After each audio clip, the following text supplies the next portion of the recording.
नमस्कार। आज मंत्रिपरिषद में 22 एजेंडा पर निर्णय हुआ है। सबसे महत्वपूर्ण जो एजेंडा है वो हमारे राज्य सरकार में महिला सरकारी सेवकों के संबंध में है। राज्य सरकार में जो महिला सरकारी सेवक जिनकी नियुक्ति हुई है, सरकार ने यह निर्णय लिया है कि पदस्थापन स्थल के निकट आवासन सुविधा उपलब्ध कराई जाएगी।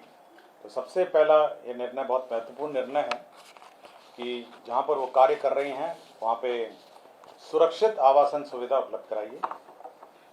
इसके लिए पूरे राज्य में एक्सप्रेशन ऑफ इंटरेस्ट लोड किया जाएगा और इच्छुक मकान मालिकों का एक्सप्रेशन ऑफ इंटरेस्ट लिया जाएगा।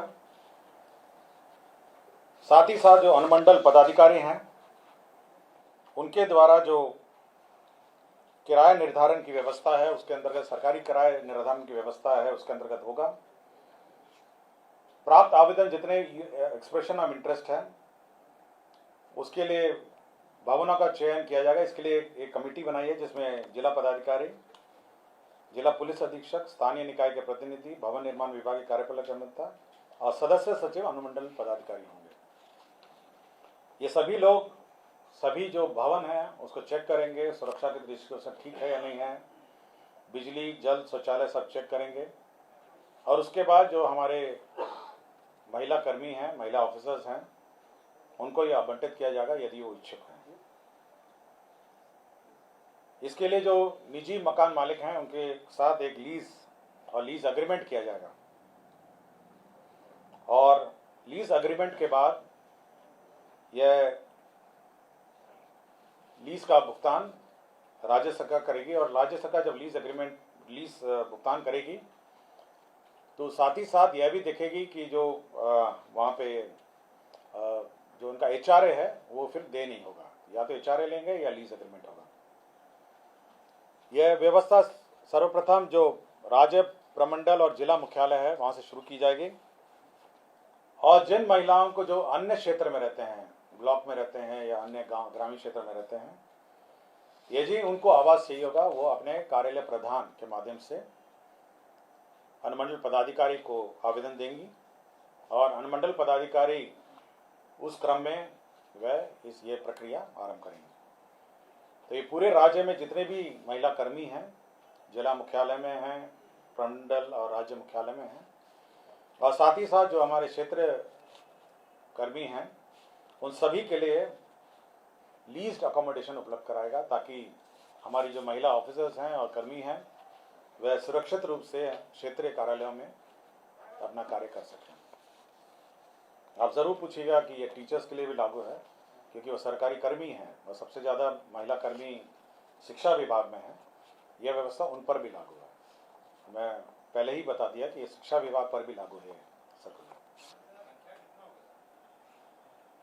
महिला बहुत ह्यूज संख्या में ना, शिक्षा विभाग में तो आपका 50 से ऊपर है, 50% से ऊपर के आसपास हो गए और 6 लाख हैं तो मोटा मोटी आप समझ लीजिए 3 लाख तो महिला कर्मी हैं और बाकी अन्य विभाग में भी जो परसेंटेज ऑफ रिक्रूटमेंट है 35% जो शैक्षिक आरक्षण है महिलाओं का और 3% 90 जो महिलाओं के लिए आरक्षित है, पिछड़ी जाति वर्ग की महिलाओं के लिए 3% है और छोड़ के 97 का 35% जो है शैक्षिक आरक्षण महिलाओं का है। तो इसलिए बड़ी संख्या में विमेन ऑफिसर्स हैं और विमेन कर्मी भी हैं। कैबिनेट में निर्णय हुआ है कि हमारे महिला कर्मी और महिला ऑफिसर्स को आवास उपलब्ध कराया जाए। दूसरा एक निर्णय हुआ है नगर विकास एवं आवास विभाग से संबंधित है।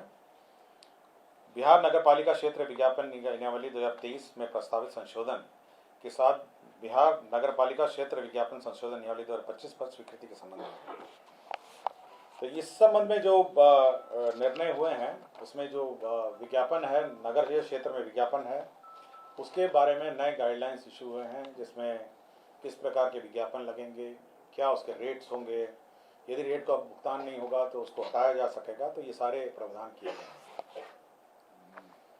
तीसरा है योजना विकास विभाग का। इसमें जन्म एवं मृत्यु रजिस्ट्रेशन अधिनियम 1969 में संशोधन है और इस नियमावली में जो जन्म और मृत्यु का रजिस्ट्रेशन की प्रक्रिया है और टाइम पीरियड्स हैं उसमें संशोधन किया गया है। चौथा कृषि विभाग का है। कृषि विपणन निदेशालय बिहार पटना के अंतर्गत विभिन्न कोटि के 14 पदों का सृजन है। साथ ही साथ आपके स्वास्थ्य विभाग में लोक नायक जयप्रकाश नारायण अस्पताल राजवंशी नगर में 267 पदों के अतिरिक्त स्पोर्ट्स इंजरी इकाई के स्थापना संचालन 36 नए पदों का सृजन है।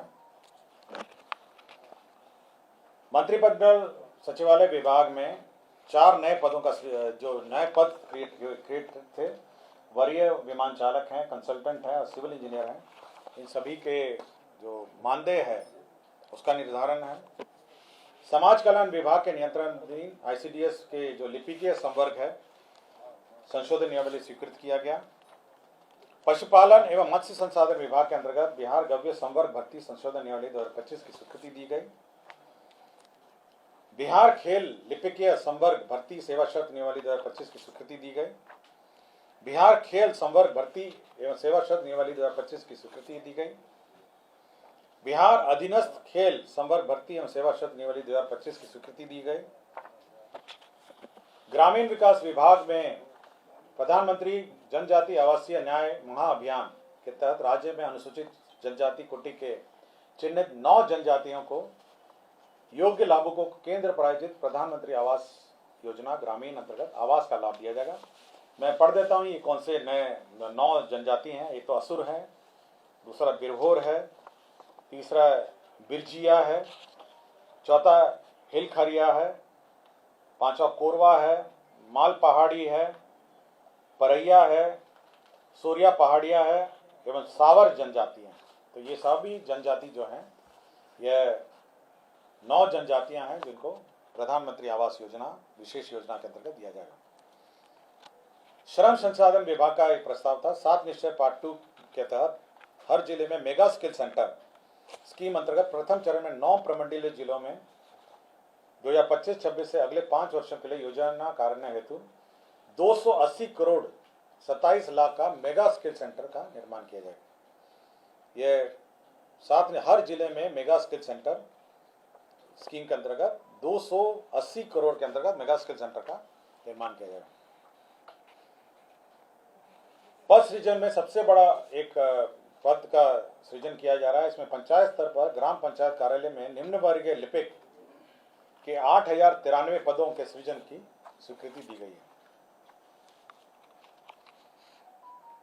जल संसाधन विभाग के अंतर्गत जल संसाधन केंद्र प्रायोजित स्कीम में बाढ़ प्रबंधन कार्यक्रम के तहत 100 करोड़ से कम लागत की योजनाओं को राज्य मध्य योजना से कराने का निर्णय लिया है। 7 डॉक्टर हैं जिनको या तो सेवाच्युत किया गया है या डिसमिस किया गया है। मैं सबका एक साथ पढ़ देता हूँ। डॉक्टर आशीष कुमार है, सामान्य चिकित्सा पदाधिकारी सदर अस्पताल खगड़िया, ये सेवाच्युत किए गए हैं। डॉक्टर मोहम्मद फिरदौस आलम है, सामान्य चिकित्सा पदाधिकारी अतिरिक्त स्वास्थ्य केंद्र महेश कुंड गोगरी खगड़िया हैं, यह बर्खास्त किए गए हैं। डॉक्टर जागृति सोनम सामान्य चिकित्सा पदाधिकारी खगड़िया हैं, ये सरकारी सेवा से बर्खास्त किए गए हैं। डॉक्टर अनामिका कुमारी सामान्य चिकित्सा पदाधिकारी सदर अस्पताल लखीसराय हैं, ये बर्खास्त किए गए हैं। डॉक्टर अनुपम कुमारी विशेष चिकित्सा पदाधिकारी स्त्री योग है, रेफरल अस्पताल बढ़ैया लखीसराय, ये बर्खास्त किए गए हैं। डॉक्टर अनुपम कुमार चिकित्सा पदाधिकारी दंत सामुदायिक स्वास्थ्य केंद्र बरौनी बेगूसराय, ये सरकारी सेवा से बर्खास्त किए गए हैं। डॉक्टर अभिनव कुमार सामान्य चिकित्सा पदाधिकारी अतिरिक्त प्राथमिक स्वास्थ्य केंद्र नवा हलसी लखीसराय, ये सरकारी सेवा से बर्खास्त किए गए हैं। तो कुल 22 एजेंडों पर आज निर्णय हुआ है। 22 एजेंडों पर आज निर्णय हुआ है।